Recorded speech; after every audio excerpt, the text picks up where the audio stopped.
Okay, sorry for the delay. A lot of trouble getting on, um, but I'll go ahead and get started.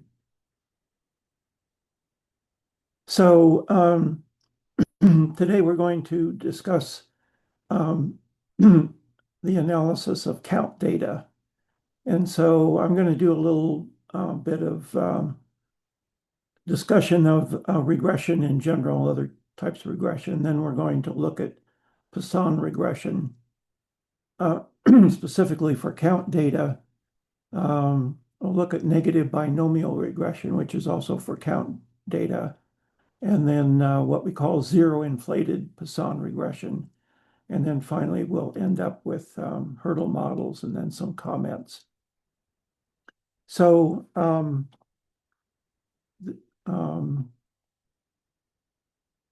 see here.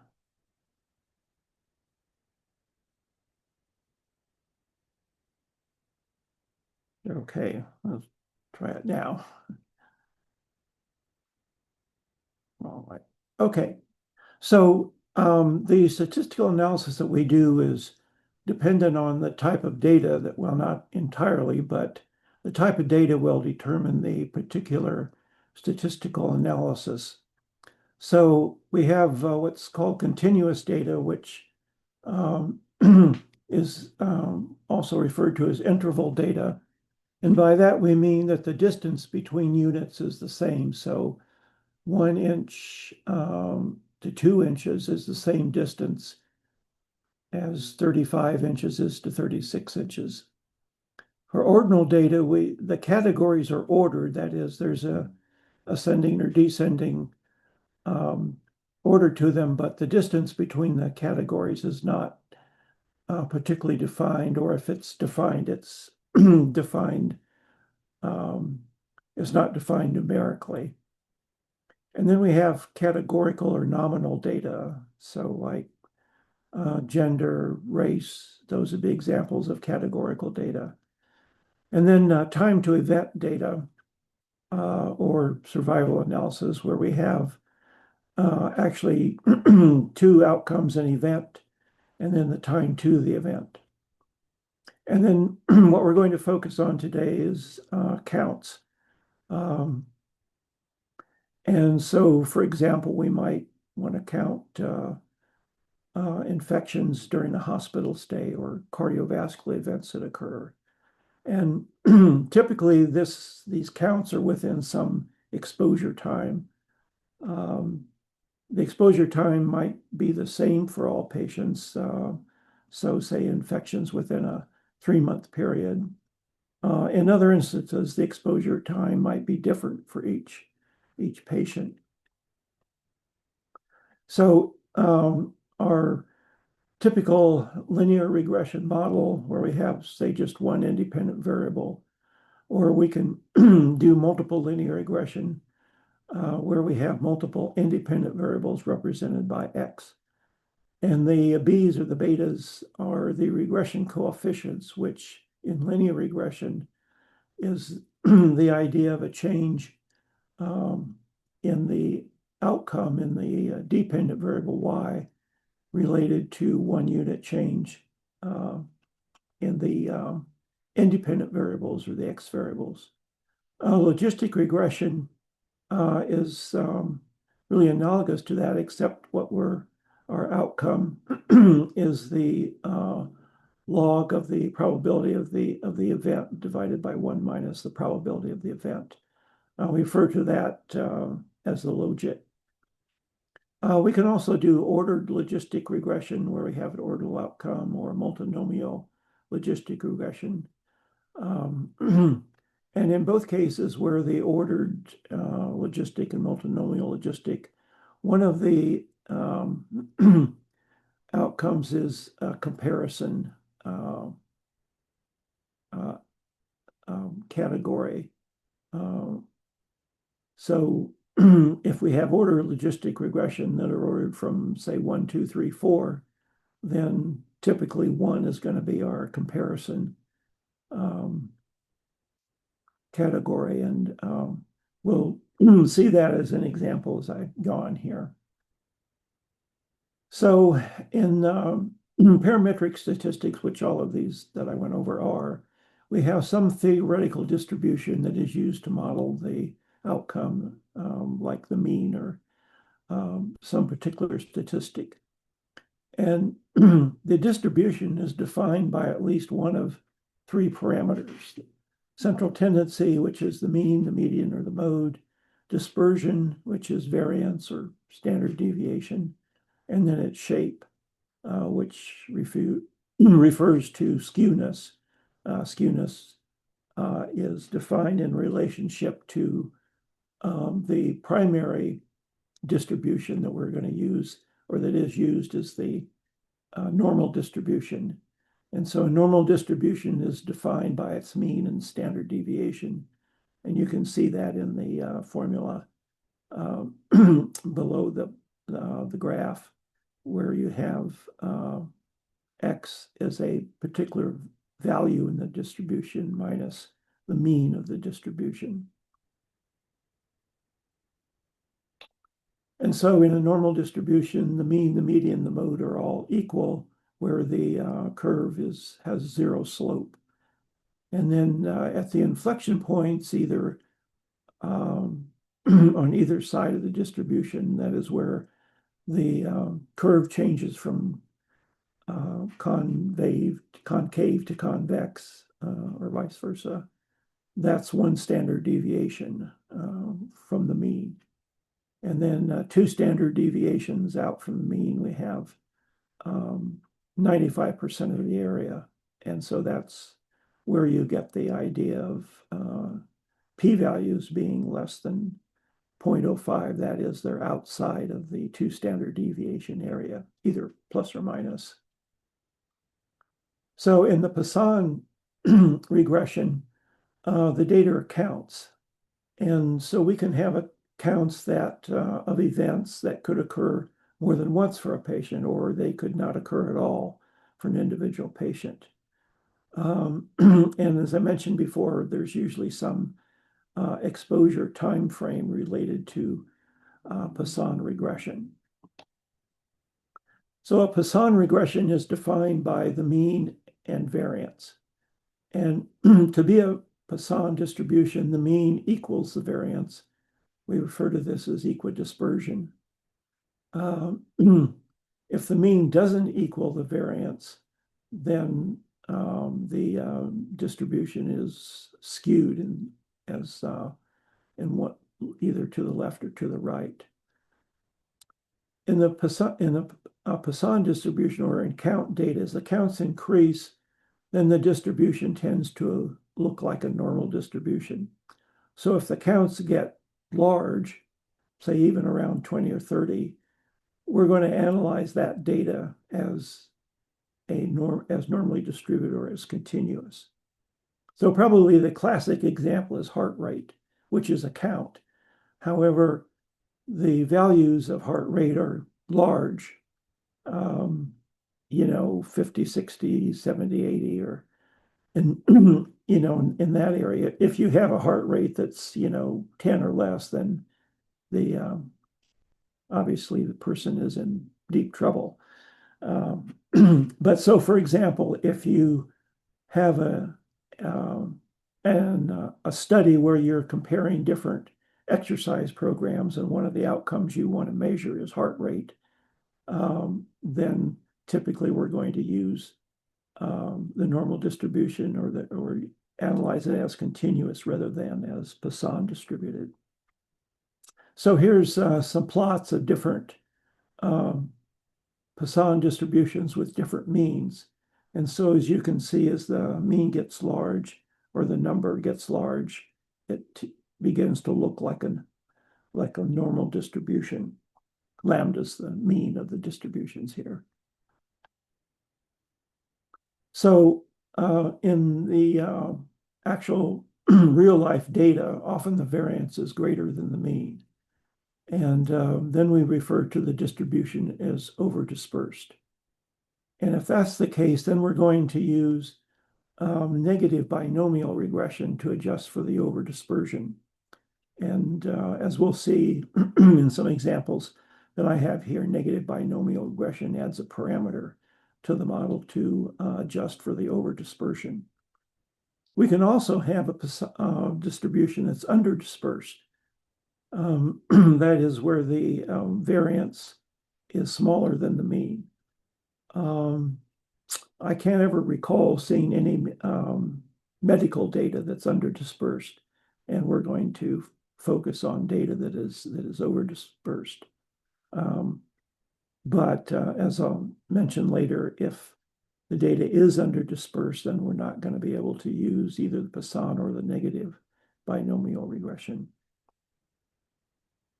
So this is an example from a study we did some years ago where we looked at cardiovascular events.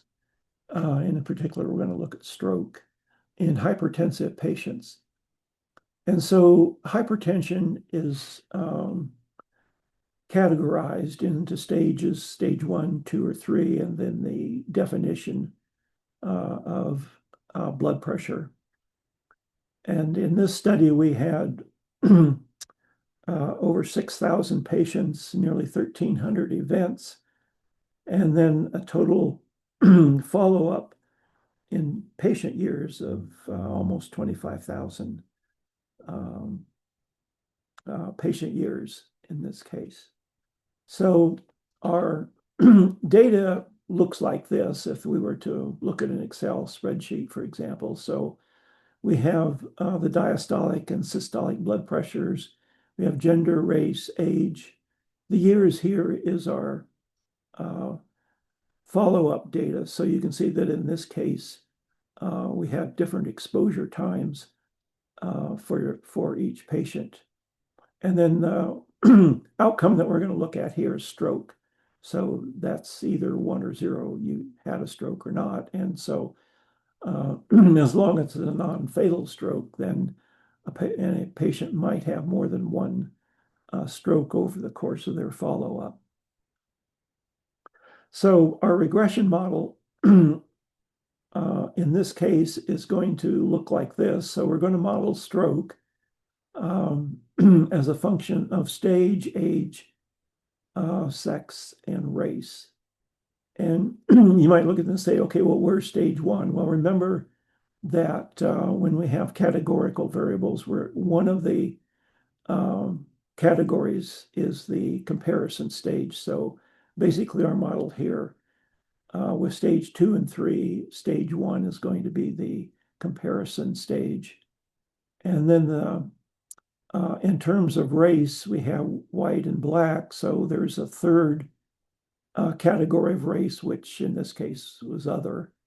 And so the categorical variables here are what we call dummy coded. That is, they're either 1 or 0 variables. So if, for example, female is 0, that means it's a male, and white, 0 means it's non-white, and 0 black means it's non-black. And of course, age is being modeled as a continuous variable, and then the exposure variable, which we looked at in the data, are the years from an index visit to some particular date that we're a given date in our study. So this is our regression model. And so this is what a Poisson regression looks like in Stata. You can also do this in SAS and R. Obviously the code is going to look different. But anyway, so we have our model. In this case, we say it's Poisson distributed with stroke, stage 2, stage 3, sex, white, black, and age. And so in our regression here, you can see that we have stage 2 and 3. So what this means is that this comparison here with this p-value is comparing stage 2 to stage 1. So stage 2 is not statistically different from stage 1, but stage 3 is.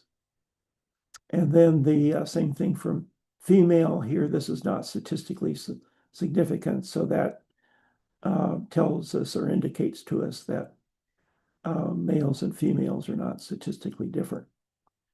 For the race component, so in this case, both white is statistically different from other, and black is statistically different from other. And so, and then of course, age is statistically significant. And then the year is our exposure variable that we looked at. And so you might ask, well, so this tells us whether these are different from stage 1. Is stage 2 different from stage 3? Whites different from blacks. And we can actually test that. And it's really easy to do. I'll show it in a minute. But this is a different output here that shows us, in addition to the regression coefficients, which were in the in the other previous slide, it gives us the exponentiated regression coefficient, and this is what e raised to the b power is. So this is the is e the natural log raised to whatever this coefficient is. So this is interpreted analogous to like if we were doing logistic regression, where if you exponentiate the regression coefficients, you get an odds ratio. Or in survival analysis, if you exponentiate, you get a hazard ratio. In this case, with counts, we get what's called an incident rate ratio. And so the way that we would interpret this is that the number of strokes increases by a factor of 1.3. That's for every year increase in age. So that's the incident rate ratio here. Or if we want to say a percent, it increases by about 3% with every increase, every year increase in age. So for stage 2, though, we can say that the stroke actually decreases because our exponentiated regression coefficient is less than 1. So it decreases by a factor of 0.94, or actually that should be 9.7. But nevertheless, that's what we primarily look at when we look at the Poisson regression results, is the exponentiated regression coefficient, which gives us the incident rate ratio. And this is, as I mentioned, is the increase or decrease in the stroke rate for each individual variable in the equation. The e raised to the regression coefficient times its standard deviation is the, I'm sorry, 0.94 was right. This is the increase or decrease for one standard deviation increase in the variable of interest over here.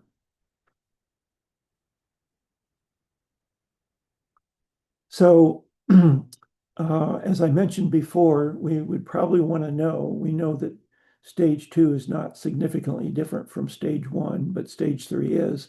Is there a difference between stage 2 and 3? And we can do this actually fairly easily in Stata. We can just use the test function and compare the two variables here. And of course, there is a difference, a statistical difference, as one would expect by looking at the numbers here between stage 2 and stage 3. And then we can also do the same for white versus black. So these p-values were related to the other category of race, but there is a statistical difference between blacks and whites. So before we actually did, this is what we would do before we actually ran that, but that was to show you what the Poisson regression model would look like. So what we want to find out is whether or not we need to use the negative binomial regression model rather than the Poisson distributed. So a kind of quick and dirty way to look at that is just to get the mean and the standard deviation of our variable. So the mean of our stroke rate here is about 0.04. The standard deviation, however, is 0.22. If we square the standard deviation, we get the variance, which is 0.46. So clearly, our distribution is over dispersed because the variance is much larger than the mean. And so we're going to use negative binomial regression to correct for over dispersion. And so here's our negative binomial regression results. And in Stata, this is the command is nbreg. And in addition to the regular output, like the regression coefficients for each variable in the model, we get this correction for over dispersion, which is referred to as alpha. And so then there's a test down here whether alpha is 0 or not. In this case, it's statistically different from 0. So that means that we really need to use the negative binomial regression rather than Poisson regression. If this is not statistically significant, then the Poisson regression would be okay. We wouldn't need to do the negative binomial regression results. And so we can do the same sort of thing that we did before. We can test whether stage 2 is different from stage 3. It is in the negative binomial regression, and we can test whether whites are different from blacks, which again they are, as they were in the Poisson regression. So now we can get this particular output where we have the exponentiation of the beta coefficients, of the regression coefficients. And so we can see that here that for stage 3, it's over stage 3 increases the risk of stroke. Hypertension stage 3 increases the risk of stroke over 2 times that of stage 1. And we can see that being female increases the risk by a factor of 1.2, although that's not statistically significant. And then we have the exponentiated coefficients for white and for black. And for age here, even though it's not very large, it's statistically significant. So for every increase in age, the risk of stroke increases by a factor of 1.03. Or if we want to state it in terms of a percentage, we could say that there's a 3% increase in the risk of stroke for every increase in age. And then again, there's a test of whether the alpha is significantly different from 0, which it is. So in this case, we want to use the negative binomial regression. So we can then also, and this is again fairly easy to do in Stata, you can do it in the other statistical package as well, where we get an estimate of the mean and standard deviation of strokes. This is the stroke rate, and then the follow-up time or the exposure time. And so if we divide the stroke rate by the, and you can see this is different for each of the levels of hypertension. If we divide the stroke rate by the exposure time and then multiply that by 1,000, that means that we get predicted rates per 1,000 patient years adjusted for age, gender, and race. And so you can see that this is consistent, that these estimates are consistent with our results, that there's not much difference between stage 1 and stage 2 as far as rates per 1,000 patient years, but there's a big difference between both stage 1 and stage 2 and stage 3. So that's how we would, from our output, be able to get rates per 1,000 patient years or 100 patient years or whatever unit we want to use. Okay, so now I want to switch to data where we have a lot of zeros. In other words, most patients don't experience the event we're interested in. So their count is a legitimate zero. And so now what we need to do is we need to analyze with what's called zero-inflated Poisson regression or negative binomial as well. And so I have an example here.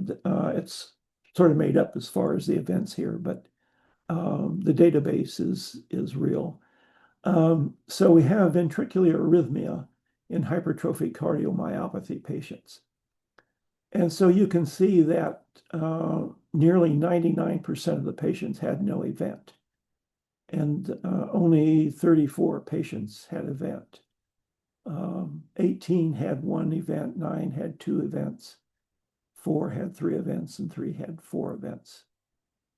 And if we were to look at the mean and variance of this particular distribution, we would see that in this case, there's not too much difference so between the mean and the variance. So it might be okay just to use the Poisson, the zero-inflated Poisson regression, but I'm going to do both here as an example. But you can see what we mean by zero-inflated, where most of the patients in this database have not experienced ventricular arrhythmia. So here's zero-inflated Poisson regression. And you can see that I think I have this, but anyway, you can see that there's only 34 patients that have the event, and as I say, nearly 99% had no events. And so now I've got several, I put some different variables in here that we might want to look at, whether they're a minority, whether they've had a history of heart failure, their baseline NYHA or New York Heart Association class, which is from 1 to 4. Although I think in this case it's been dichotomized to 1 and 2 versus class 3 and 4, so that's a dichotomous. And then history of hypertension, and then whether they have a family history of hypertrophic cardiomyopathy, and then our exposure variable here. Now, when you do zero-inflated, we need to specify an inflation variable, and the one that's typically used is age. But you can put other variables in here, more than one. I just did age to make it simpler. So what we see here is that all of these variables for ventricular arrhythmia are statistically significant except for history of hypertension. So if we're doing a predictive model, we might want to say, well, what's the most parsimonious model that we can get? And so one way of doing this is we take our model here and we eliminate variables and see if the smaller model is just as good as the larger one. And so a candidate for elimination here might be hypertension, since it's not statistically significant. But to test our models, we can use the information criteria, either the AIC or the BIC. And so these aren't going to be the same, but what we want to do is when we take hypertension out, we want to look at the AIC and BIC and see if they've changed drastically or not so drastically. I mentioned this, we use age here as our inflation variable. So here is the model without hypertension. So we have minority, history of heart failure, the New York Heart Association, and family history. And so now what we want to do, and we use the same inflation variable, but we want to compare the information criteria with the one that has the all of the variables in it. So in other words, we have one less variable here than we did in the model. And so now, if we go back and look at our information criteria, we can see that, and go back here, that we have 485 and 532 and 484 and 525. So there's not much difference. In fact, they're even just a little bit less. And as it turns out, the smaller the information criteria, the better the model. So now we're going to look at zero-inflated negative binomial regression. And remember that the difference in the mean and the variance for this set of data wasn't all that great. So it may be that by doing this, we're going to get essentially the same thing. And so we can see here that in terms of statistical significance, it's the same. These numbers are probably slightly different, but in order to compare the two models, they're pretty much the same. And so our interpretation here is that for being a minority versus non-minority, that the incident rate ratio is 7.5. So in other words, that means minority is that the rate of stroke is going to be increased in minorities by a factor of 7.5. And the same thing here for New York Heart Association, that being in class 3 or 4, the incident rate ratio is increased by a factor of 15, over 15, almost 16. And these others, we can see that heart failure or family history are statistically significant, but they're in the other direction. In other words, we call these protective, although that's probably not in reality the case. But again, you see that we have our inflation variable, and then because this is the negative binomial, we have the alpha coefficient, which in this case is statistically significant. So this is telling us that even though there's not much difference in the mean and the variance of our distribution, that the negative binomial is better.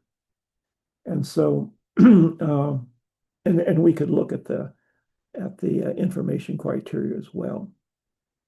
Okay, so I want to finish up here then talking about what's called hurdle models. And this is basically a two-step analysis. So the first step is to model a zero count versus any count. And so this model is obviously going to be a logistic regression, because we're going to have, it's either zero count or any count, whether it's from 1 to whatever. is going to be coded as a 1. And then if this is statistically significant, then we can go on and do the second step, which is going to be a Poisson or negative binomial regression, where we're going to model just the non-zero counts. Okay, so that's where the idea of hurdle comes from. If you can get past the logistic regression, if that's statistically significant, that means then that we can go on and look at factors that might influence the actual counts, the non-zero counts. And the second analysis might have different risk factors than the first. We might decide that beforehand based on previous research, but it might be different than the first step in the logistic regression. So here's doing our same analysis in the hurdle fashion, and so I've included more variables here that include male, minority we had before, the New York Heart Association, heart failure, hypertension, and family history. And so we can see that this is our logistic regression model, and it is statistically significant. In other words, we've modeled whether the count is 0 or it's something different or larger than 0. And so because this is statistically significant, we can go on and we can model just the non-zero counts. And so now what we're going to use is what's called zero-truncated Poisson regression. And in this case, I've put minority, New York Heart Association, heart failure, hypertension, and family history in the model here. And so if I'm looking at a predictive model here and I want to get the most parsimonious model, I might want to look at taking some of these out. Typically, you kind of take them out one at a time, but to speed things up here, I took all the non-significant ones out, so I left New York Heart Association and heart failure in because of the small p-values there. But again, I'm using just now the counts that are greater than 0. Okay. So here it is with just the two variables using zero-truncated Poisson regression. And so you can see that in this case, both New York Heart Association and heart failure are statistically significant. And so what I would want to do then is compare the information criteria from the larger model with the smaller model. And this is what I get. And so we can see that in this case, the smaller model has smaller information criteria. And so it would be the preferred model since the information criteria, the smaller, the better.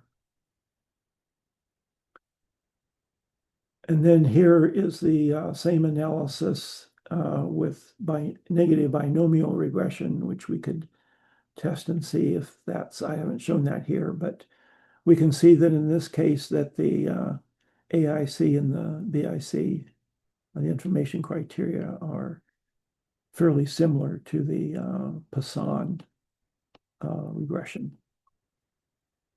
So this is the truncated negative binomial regression and again, our information criteria to compare with the Poisson model. Okay, so let me finish up by making some comments about this. So the negative binomial regression only adjusts for overdispersion. Underdispersion, if you model that by negative binomial or even the Poisson, what that does is overestimate standard errors. In other words, the standard errors are bigger than they would be if you took into account underdispersion. And that would mean that potentially your regression parameters, your incident rate ratios would be non-significant when in fact they are significant. And so there's a way to handle this. It's called generalized Poisson regression and zero-inflated generalized Poisson regression, or generalized negative binomial regression. But as I mentioned earlier, most medical research that I've ever encountered are over dispersed. So typically, I've never really had to worry about modeling under dispersed data. So some other comments is you need to kind of pay attention to the zeros because in the terminology, they refer to good and bad zeros. So obviously a good zero is a zero that has meaning. So like in our analysis that we looked at, the zero means that the patient was observed, but they had no events. A bad zero would indicate that you might have it coded differently if it's actually missing, but it might mean not available. In other words, if a patient has a zero for the count, maybe that patient wasn't actually observed within the time frame. So that's actually a zero that you can't use because they weren't observed. And then the other important point is that if you have different subsets of patients, for example, you're looking at different risk factors or different variables in the model, and you have missing data, then taking one risk factor out might change the number of patients. And in that case, if you can't use the information criteria to compare models, the only time you can do it is when they have the same patients, not just the same number, but the same patients in the analyses. And then the software, as I mentioned, you can in SAS the routine is GenMod, and in R it's just the GLM module, but you have to specify the family as Poisson. And then I want to just give a couple of references here. The first data I looked at came from a study we did quite a few years ago, but the one that I want to mention is the book by Hilby, Modeling Count Data. Now it is kind of dated, and obviously the code in it would be dated, but one really good thing about this book is that it's a real practical. It's not just theoretical. And so it uses both Stata and R code in the narrative, and then it has an appendix that provides SAS code. So even though Stata and R and SAS probably as well are older versions, the code is still going to work as I tried it. But it gives a very nice tutorial on how to model count data, and is practical in its application of actually doing it. So I would, if you actually want to model count data, I would recommend getting that book. So I want to thank you and let me know if there's any questions that you have. We have a few minutes left. I think you use I can't remember if you use the chat or the Q. I think there's a Q&A, but anyway, I'll stay around for a few minutes. If you have any questions, or if you want to email me questions, you can use my MedStar address there.